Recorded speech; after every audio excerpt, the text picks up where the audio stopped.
Août 2017, un combat qu'aucun fan de boxe n'a demandé, mais que le monde entier a regardé. D'un côté, Floyd Mayweather, 49 victoires, 0 défaites. De l'autre, Conor McGregor, superstar du MMA, mais jamais boxeur pro. L'affiche est insensée, presque irréelle. Mais le vrai combat ne se joue pas sur le ring, il se joue avant. Parce que 90% de ce show, c'est du marketing. Et Floyd, lui, savait déjà qu'il allait gagner.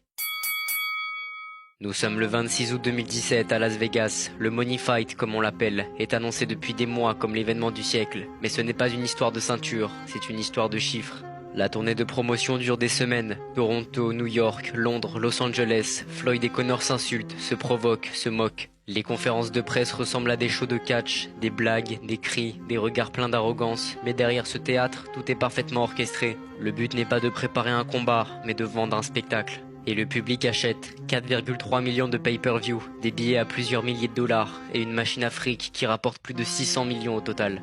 Floyd devient encore plus riche, Conor, lui, devient une marque mondiale et la boxe, au milieu de tout ça, se transforme en décor. Le combat, 10 rounds d'illusion. McGregor surprend un peu au début, tente d'imposer son rythme, son imprévisibilité. Mais très vite, la réalité s'impose. Floyd contrôle, esquive, avance. Il gère le tempo, use l'adversaire, le dissout à petit feu. Au 10e round, McGregor est épuisé. Mayweather accélère, enchaîne et l'arbitre arrête le combat. Victoire par TKO. Floyd termine sa carrière à 50-0, mais tout le monde le savait déjà.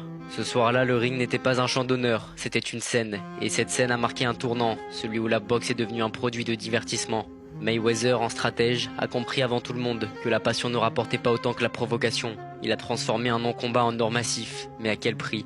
Car à force de chercher le spectacle, on oublie l'essence du noble art, le courage, la discipline, la pureté du combat. Et quand les ceintures se troquent contre les contrats publicitaires, le ring perd ce qui faisait sa grandeur. Le Money Fight n'a pas détruit la boxe, mais lui a montré son reflet le plus cynique, un sport magnifique devenu business.